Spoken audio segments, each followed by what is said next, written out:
안녕하십니까. 증시각도TV 시청자 여러분, 투자자 여러분 반갑습니다. 투자 인사이트 시간이 돌아왔습니다. CMK 투자자문의 김민수 대표님이 나오셨습니다. 김민수 대표님 소개하겠습니다. 대표님 어서 오십시오. 안녕하세요. 반갑습니다. 네, 안녕하세요. 중국의 전기차 회사나 글로벌 배터리 회사에 투자하지 않고 왜 인도에 투자를 해야 되느냐라고 질문을 하시면은 사실 인도에 투자를 할 만한 섹터가 있는 것입니다. 말씀드렸다시피 인도는 지금 소비와 소득의 성장이 세계 주요 경제 국가들 중에서 가장 빠르게 성장을 하고 있고, 네. 그리고 인도의 내구 소비재의 보급률이 아직까지 100%에 미치지 못합니다. 그러니까 예를 들자면 저개발 국가인 거죠? 아직까지는 그런 것이죠. 그래서 이 수치를 중국과 비교를 해보면 아주 재밌습니다. 중국의 2000년도의 모습을 보여주고 있는데요. 2000년도에 중국의 예를 들어서 백색 가전을 한번 보겠습니다. 백색 가전 산업의 보급률이 2003년도부터 연평균 15%씩 그 수요가 성장을 해서 도시지역 백색 가전 보급률이 100%에 도달했었던 2010년도에까지 성장을 했고요. 그 이후에는 보급률이 100%에 달한 이후에는 성장률이 꺾이기 시작했는데요. 그리고 중국의 이 당시 인당 GDP가 1,300불에서 4,600불까지 성장했던 시기였습니다. 인도가 현재 이 초입 구간에 있다라고 보여지는 것이죠. 그리고 백색 가전 중에서 가장 성장이 견고하게 유지가 되었던 것이 바로 에어컨입니다. 더운 나라죠? 그렇죠. 인도는 어떻습니까? 인도가 날씨가 지역마다 다른데 북쪽으로 올라가면은 사실 사계절이 다 있고 또 오히려 또 히말라야 근처도 있지 않습니까? 거기 또 춥기도 하고요. 남쪽으로 내려가면은 당연히 이제 좀 더워지는데 다만 이제 에어컨 수요는 중국에서도 아주 견고하게 유지가 되었는데요. 이게 아무래도 한 개 이상의 수요가 발생하고 교체 주기가 짧기 때문이에요. 인도의 에어컨 시장에서 가장 높은 점유율을 차지하고 있는 기업이 바로 볼타스입니다.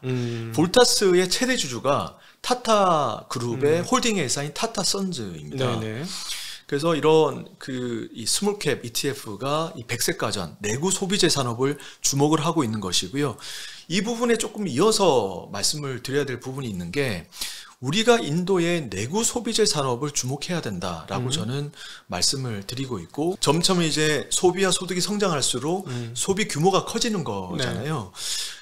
이게 글로벌 기관 투자자들도 똑같이 주목을 하고 있는 것으로 보여집니다. 인도의 2020년도의 외국인 직접 투자 FDI 규모를 보면은 전 세계 국가들 중에서 유일하게 전년 대비해서 두 자릿수로 성장을 했습니다. 네. 사실 2020년도 코로나 팬데믹이 시작이 되었었기 때문에 이 당시 글로벌 외국인 직접 투자 전체 규모는 오히려 42%나 빠졌었는데요. 인도하고 중국만이 유일하게 성장을 했었죠. 이 중에서 인도가 이 성장률이 가장 높았었는데요. 817억 불이 투자 유입이 되었었고요. 이 중에서 25%가 디지털 통신, 나머지가 자동차, 백색 가전, 전기전자, 인프라, 제약, 서비스 산업에 각각 투자가 되었습니다. 결국에는 글로벌 기관 투자자분들도 디지털 사회로의 전환이 인도의 내구 소비자의 수요의 성장으로 이어질 것이다 라고 판단을 하고 있는 것이죠. 따져보면 중국도 사실은 크레딧 카드 없이 알리페이로 바로 넘어갔잖아요. 거기도 이제 지방 같은 경우는 은행이 별로 없었는데 그게 이제 그러다가 이제 알리페이가 그것뿐만 아니라 엔트 파이낸스까지 했다가 그게 너무 과하니까 이제 정부가 딱 막은 수준이었는데 이 과정보다 느리지 않다. 인도가 오히려 더 빠를 수도 있다. 그렇게 말씀하시는 걸 들으니까 그렇게 느껴지는데 맞나요? 네, 맞습니다. 인도 같은 경우는 디지털 결제, 그러니까 디지털 금융이 어느 정도 빨리 성장하고 있는지를 보기 위해서는 디지털 결제 건수 이런 것을 확인하면 됩니다. 2017년도 1월달 UPI 기준으로 446만 건이었던 디지털 결제 건수가 2022년 1월 달에는 46억 건으로 1030배 이상 성장을 했습니다. 그리고 2020년도 UPI 기준으로, UPI라고 하면은 은행 간 결제 통합 다시 할게요. UPI라고 하면은 은행 간 통합 결제 인터페이스를 이야기를 하는데요. 우리가 배민 주문을 할 때 여러 은행을 선택해서 하지 않습니까? 네. 그게 이제 UPI와 흡사하다고 생각하시면 되고요. 2020년도에 UPI 기준으로 중국의 디지털 결제 건수를 약 100억 건 가량 상회를 했습니다. 또한 인도에 신용 등급이 없는 인구수가 워낙 많았다라고 말씀드렸잖아요. 계좌도 없고 신용 등급도 없고 규모 있는 소비가 발생하기가 어려웠다라고 말씀을 드렸는데, 이러한 인도 경제 성장을 가로막고 있던 10억 금융 소외층 문제가 디지털 산업의 성장, 바로 핀테크의 성장으로 빠르게 해소가 되고 있습니다. 특히 이제 최대 핀테크 기업인 페이티엠과 같은 기업이 이러한 문제를 해소를 해주고 있고요. 금융소외층 대상으로 페이티엠이 디지털, 온라인 계좌도 개설을 해주고, 자체 대안 신용평가 모델을 통해서 신용 등급을 만들어서 이들에게 대출까지 실행을 하고 있는 것입니다. 인도에는 2020년도 기준으로 신용 등급을 보유했던 인구수가 2억 6천만 명에 불과하고요. 이 중에서 실제 대출이 가능할 정도로 신용 등급이 높았던 인구수가 약 1억 4천만 명입니다. 전체 인구의 10분의 1 수준밖에 되질 않는 것이죠. 그리고 신용카드 보유자 수가 2020년도 기준 약 6천만 명이었습니다. 전체 인구의 5%가 되지를 않는 것이죠. 그랬기 때문에 인도에서는 규모 있는 소비가 발생하기가 어려웠던 것이죠. 인도에서 신용 등급을 부여했던 신용평가 기관은 글로벌 4대 신용평가 기관이었습니다. 익스피리언, 하이마크, 에코팍스, 시빌과 같은 4대 글로벌 신용평가 기관이었는데요. 이들이 하지 못했던 일들을 현재 핀테크 기업들이 하고 있는 것입니다. 자체 대안 신용평가 모델이라고 하면은 두 가지 종류의 데이터를 기반으로 만들어지는데요. 첫 번째가 금융 데이터, 두 번째가 비금융 데이터입니다. 금융 데이터라고 하면은 선불 모바일폰 결제, 공과금 납부와 같은 결제 데이터를 기본으로 하고요. 인도에서는 11억 명에 달하는 모바일폰 사용자 중에서 90% 이상이 선불 모바일폰을 사용을 하고요. 선불 모바일폰이라는 거는 돈을 내놓고 돈 떨어질 때까지 핸드폰 사용한다는 얘기죠? 맞습니다. 네. 심을 이제 충전해서 사용을 하는 것이죠. 또한 대부분 이제 은행 앱이 없기 때문에 먼 거리에 있는 은행이나 우체국까지 가서 직접 공과금을 납부를 했었어야 됐습니다. 하지만 이런 핀테크들의 등장으로 편의를 제공해주고 유저 데이터를 확보를 해서 이들의 자체 대한 신용평가 모델로 사용하는 것입니다. 그리고 비금융 데이터라고 하면은 유저들이 어떤 스마트폰을 사용하고 있는지, 어떠한 앱들을 다운받았는지 를 또 주요 데이터로 사용합니다. 페이티엠 같은 핀테크 기업은 인도에서 월간 활성 유저 수가 1억 5천만 명에 달합니다. 인도 전역에 약 2,500만 개에 달하는 가맹점이 있고요. 여기에서 발생하는 디지털 결제 건수가 월 11억 건에 달합니다. 결제와 송금. 참고로 인도에서는 신용카드 사용이 가능한 가맹점 수가 약 2020년도 기준으로 500만 곳에 달하는데요. 별로 없는 거네, 500만. 네. 페이티엠 한 업체와 비교해봐도 약 5분의 1 수준밖에 되질 않는 것입니다. 예. 그만큼 인도에서 디지털 결제, 핀테크를 이용한 디지털 결제가 일반화되고 있는 것이죠. 저도 이제 인도에서 근무를 했을 때 페이티엠 앱을 다운받아서 직접 결제를 하곤 했었고요. 이런 인도의 가파른 디지털 금융의 성장이 전체 소비 성장으로 이어지고 있는 것입니다. 이러한 것들이 결국에는 글로벌 기관 투자자들이 인도의 내구 소비재 시장에 투자하고 있는 또 다른 이유인 것이죠. 소비를 하려면 돈을 벌어야 되잖아요. 돈벌이는 많이 있는가 봐요. 네, 이게 사실 되게 아주 중요한 질문입니다. 네.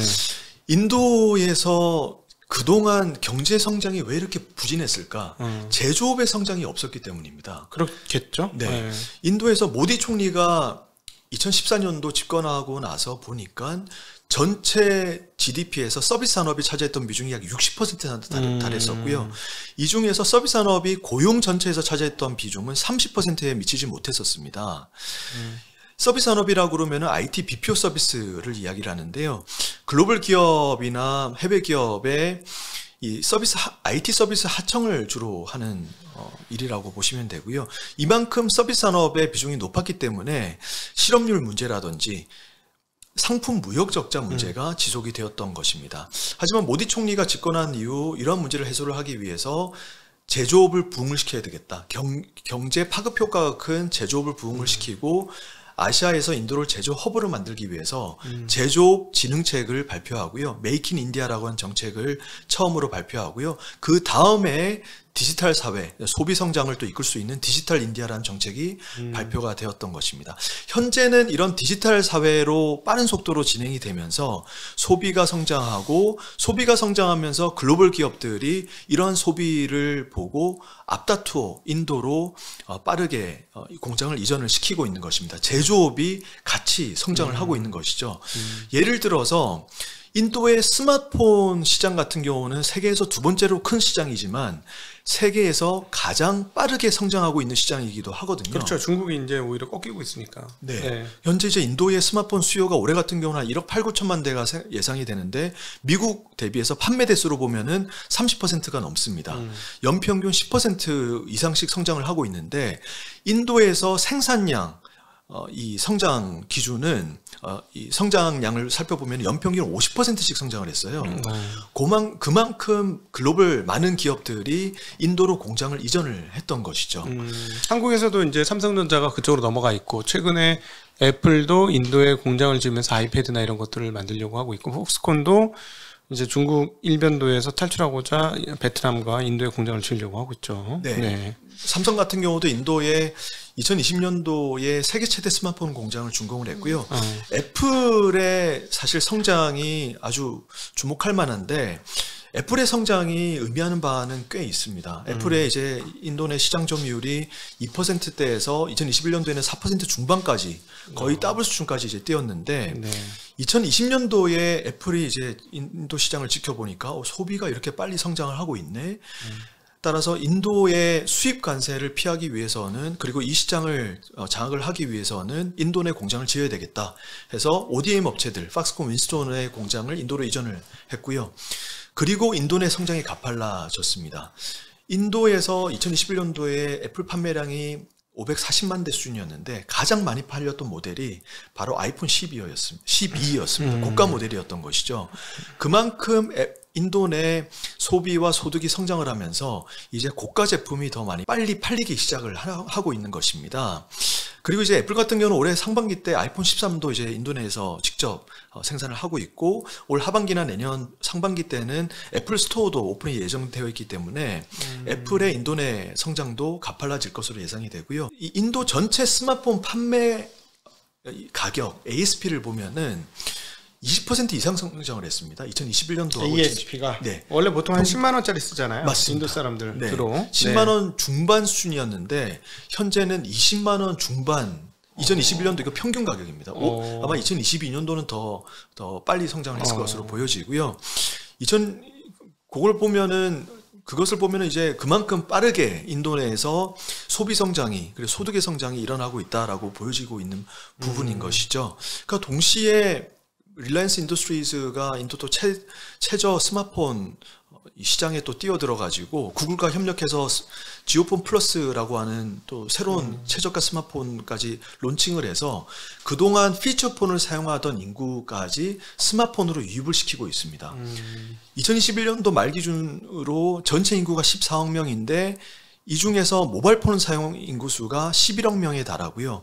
이 중 절반이 스마트폰 사용자고 나머지가 아직까지는 피처폰 사용자입니다. 근데 이런 피처폰 사용자들을 대상으로 지오가 스마트폰을 사용할 수 있게 저가폰을 판매를 해서 자신들의 이동통신 이 실적을 더 높이는 동시에 이 스마트폰 사업도 함께 성장을 시키는 것이죠.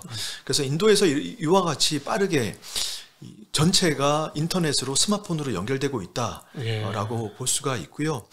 그리고 내구 소비재라고 하면은 자동차 산업을 빼놓을 수가 없습니다. 그렇죠. 인도의 자동차 산업은 세계 4위 수준인데요. 4위. 2021년도에 판매량이 375만 대였습니다. 이거는 승용차 판매량이 308만 대였고 상용차 판매량이 78만 대였습니다. 67만 대였습니다. 다만 이제 중국과 비교를 해보면 아직까지 인도의 승용차 시장이 시장 기대만큼 못 올라왔어요. 인도의 자동차 시장이 중요한 것은 인도 전체 GDP에서 자동차 산업이 차지하는 비중이 7%가 조금 넘고요. 전체 제조업에서 차지하는 비중은 35%가 넘습니다. 최대 어떻게 보면은 모든 제조업 중에서 가장 높은 비중을 차지하는 것이죠. 인도 제조업 성장을 위해서, 인도 경제 성장을 위해서는 자동차 산업의 성장이 필수적인 것이죠. 인도의 승용차 산업의 이 규모가 중국과 비교를 해보면은 인당 GDP가 한 5배 차이가 나는데, 현재 2021년도에 중국의 승용차 판매량이 2150만 대 수준이었지 않습니까? 중국이 약 300만 대였으니까 7배가 차이가 나는 것이죠. 여전히 인당 GDP가 5배 차이가 나는데 승용차 시장의 규모는 7배나 차이가 나는 것입니다. 아직까지 인도 승용차 시장이 생각보다 커지지 못하고 있는 것이죠. 네. 인도에서는 대부분 승용차를 구매할 때 75에서 80%가 대출을 이용하는데요. 인도에서 대출을 받을 수 있는 인구수가 10%에도 달하지 못했었기 때문에 당연히 인도에서는 승용차 판매량의 성장이 부진할 수밖에 없었던 것이죠. 네. 하지만 이러한 이 디지털 사회로의 전환으로 금융소외층 문제가 빠르게 해소가 되고 있고, 실제 이것이 소비와 소득의 성장으로 이어지고 있기 때문에 인도 승용차 시장의 성장도 본격화될 것으로 기대가 됩니다. 그럼 인도 성장의 제일 중요한 제일 핵심으로 수혜를 받는 기업은 우리가 알고 있는 타타 자동차가 제일 크지 않나요? 네, 인도에서 주목해야 될 이 자동차 기업으로는 타타 모터스를 말씀을 드립니다. 타타 모터스 같은 경우는 상용차 시장에서는 1위 기업이고요. 승용차 시장에서는 현재 역대 최대 판매량을 기록을 했습니다. 2021년도 판매량이 약 33만 대로 시장 점유율 11%를 기록을 했고요. 타타 모터스를 주목해야 되는 이유가 전기차 시장에서의 점유율이 약 80%에 달합니다. 인도의 승용차 시장, 전기차 시장에서의 이 전체 승용차 시장에서 전기차의 비중은 여전히 1%에 미치지 못하지만은 인도 정부는 이 타겟을 2030년도까지 30%까지 높이겠다라고 밝히고 있습니다. 이를 감안하면은 전기차 시장에서 가장 빠른 속도로 가장 큰 규모로 투자를 하고 있는 인도 자동차 메이커인 타타모터스에 주목할 필요가 있다라고 보여지고요. 타타모터스는 인도 증권거래소에 상장이 되어 있는데 국내 투자자분들이 DR을 통해서 미국에 상장되어 있는 DR을 통해서 투자를 하실 수가 있습니다. 상장되어 있는 DR 한 주는 인도에 상장되어 있는 보통주 5주의 권리에 해당하고요. 다만 이제 타타모터스에 투자를 하시기 전에 유의해야 할 확인해야 할 부분이 있는데 두 가지입니다. 첫 번째는 타타모터스가 2008년도에 제규어 랜드로버를 인수를 했고요. 현재 연결 실적 기준으로 제규어 랜드로버가 차지하는 그 비중이 70%가 넘습니다. 다만 이제 제규어 랜드로버의 실적이 부진했었고요. 두 번째는 총 차입금 비율, 자본 총계 대비해서 총 차입금 규모가 3배에 달합니다. 재무 건전성이 아주 좋지 못한 것이죠. 하지만 2022년 실적 발표에서 타타모터스의 경영진이 현재 제규어 랜드로버의 신차 출시 영향으로 2022년, 2023년도의 실적은 회복될 것으로 기대가 되고 또 인도 시장에서의 타타모터스 승용차 시장에서의 성장도 지금 견고하게 유지가 되고 있고, 또한 순차입금이 2024년도까지 제로 수준까지 낮아질 수 있을 것으로 가이던스를 제시를 했습니다. 순차입금이라고 하면은 전체 차입금이 총 보유 현금 수준까지 낮아질 수 있다는 것을 이야기를 하거든요. 그만큼 재무 건전성이 빠르게 회복될 수 있다는 것을 이야기를 한 것입니다. 우선 국내 투자자분들이 타타모터스에 투자를 하실 때는 이 두 가지 점이 확실히 개선되고 있는지를 우선적으로 확인할 필요가 있습니다.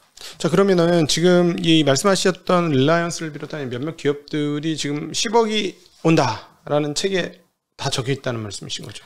네, 10억이 열린다, 이번에 발간한 10억이 열린다라는 책에 글로벌 기관 투자자들이 관심을 가졌던 섹터, 기업들, 그리고 이제 ETF, DR들에 대한 자세한 분석과 소개가 되어 있고요. 국내 투자자분들이 인도 투자를 하는데 참고가 되실 수 있을 겁니다. 네. 책에는 오늘 소개해 준 거 외에도 뭐 다른 여러 기업들이 들어있나요? 네, 맞습니다. 인도의 금융산업을 대표하는 HDFC 뱅크에 대한 소개도 들어가 있고요. 그리고 런던에 상장되어 있는 인도 최대 건설 엔지니어링 기업인 L&T, 라센 앤 터브로, 인도에서 가장 강력한 주주환원 정책을 펼치고 있는 IT 서비스 기업인 인포시스, 인도 2대 IT 서비스 기업이고요. 3대 기업인 와이프로도 있습니다. 네, 기타 또 기업과 ETF도 소개를 했으니까요. 참고하실 수 있을 것 같습니다. 이번에 올해 들어와서 6월 달까지 시장 빠질 때 얘네들은 덜 빠졌어요? 그러면? 덜 빠진 것으로 알고 있습니다. 네. 여러분, 저희는 매수매도 추천을 하지 않습니다만은, 만약에 덜 빠졌으면 고민 좀 하셨다가, 이거 듣고, 막 땡겨 이래도, 우리는 항상 밸류에이션이 싼 주식을 해야 된다라는 거, 잊지 마시기를 다시 한번 부탁드립니다. 그러니까 성장해서 좋을 것 같기는 한데, 뭐 보니까 몇몇 기업들은 야, 잘하면 좋겠다 했는데, 이게 주가가 높으면 꽝인 거죠. 그렇죠. 네, 맞습니다. 근데 어쨌든, 인도인들은 주식 투자 많이 하나요? 아직까지는 주식까지도 안 되겠죠. 이제 막 결제 서비스가 되고 이러는데 돈 여유가 있어서 막 일반 대중들이 투자하거나 이러진 않겠네요. 쉽게 이제 많이들 투자하진 않고요. 네. 다만 이제 경제 관련해서는 디레귤레이션 부분에서는 사실 뭐 중국보다 어떻게 보면은 더 적극적으로 외국인들의 투자 유치를 위해서 여러 가지 인센티브도 제공하고 있고 현재 그런 정책을 펼치고 있습니다. 이런 걸 통해서 사실 글로벌 기업들이 들어올 수 있는 미끼가 될 수 있게 해야 되는 것이죠. 네, 알겠습니다. 자, 이제 우리 오셔서 가끔씩 이제 인도 이야기를 해주셨는데, 과거에 이제 오셔서 얘기해 주실 때마다 참 인도 시장이 좋았어요. 근데 오히려 또 지금 이렇게 조금 한숨 고른 상태에서 오셨는데, 끝으로 이제 인도에 대해서 관심 있는 투자자분이나 시청자분들에게 또 당부하고 싶으신 얘기나 하고 싶으신 얘기 좀 해주시면 좋겠네요. 제가 인도 한 국가에만 집중해라, 집중 투자해라 라는 말씀은 아닙니다. 다만 이제 인도에 대해서 저희가 모르는 부분이 워낙 많았고, 인도가 지금 글로벌 기관 투자자들이 가장 주목하고 있는 국가이자 또 산업, 기업들이 또 있기 때문에 이런 부분들은 우리도 이 기회를 놓치지 말자라고 이제 말씀을 드린 거고요. 그리고 그 중에서 인도의 디지털 산업과 인도의 내구 소비재 산업들에 주목할 필요가 있다라고 말씀을 드린 것입니다. 어쨌든 요거에 대해서 조금 더 깊이 있고 자세하게 알고 싶다면 우리 김민수 대표가 이번에 처음으로 첫 책이시죠? 네, 맞습니다. 인생 첫 책. 네, 지으신 10억이 열린다. 10억이 열린다. 네, 이 책을 읽으시면은 도움이 되실 것 같습니다. 네, 오늘 좀 이렇게 저희가 워낙 잘 모르는 나라인데 참 인도는 가깝고도 정말로 먼 나라 같아요. 표피적이고 먼 얘기로 알고 있지, 인도가 사실 거리가 좀 있다 보니까 인도 여행 갔다 온 사람도 생각보다 그렇게 많지는 않고, 그다음에 아마 여행 인프라도 완벽하게 갖춰져 있지 않아서 사람들이 조금 꺼려하고 그러다 보니까 좀 먼 나라로 있는 것 같은데, 이렇게 나오셔가지고 인도에 대해서 설명을 해주셔서 참으로 여러 부분 감사하게 생각됩니다. 자, 오늘 이 시간 우리 인도에 대한 이야기, 좀 구체적인 얘기를 다뤄보았습니다. 저희가 이제 매수매도 추천을 드렸던 건 아니고요. 인도도 있다. 그리고 인도가 지금 외국인들이 전 세계에서 가장 많이 직접 투자를 시행하는 국가가 인도이고, 그 다음에 가장 빠르게 디지털라이제이션이라고 표현해야 됩니까? 디지털 트랜스포메이션, 뭐 이렇게 표현할 수 있는 그 디지털 변환이 가장 빠르게 이루어지고 있는 국가가 인도이다라는 점. 그리고 저개발 국가에서 뭐 최근에 모디 총리가 2030년인가 40년인가요? 자기네 선진국 되겠다고 얘기를 했는데 굉장히 빠르게 변신하려고 노력하는 국가 중에 하나였기 때문에 한번 살펴보는 그런 시간으로 가져보았습니다. 오늘 긴 시간 함께 해주신 우리 시청자분들께 감사드리고, 또 우리 김민수 대표님 좋은 소개해 주셔서 또 감사드립니다. 같이 인사드리겠습니다. 고맙습니다.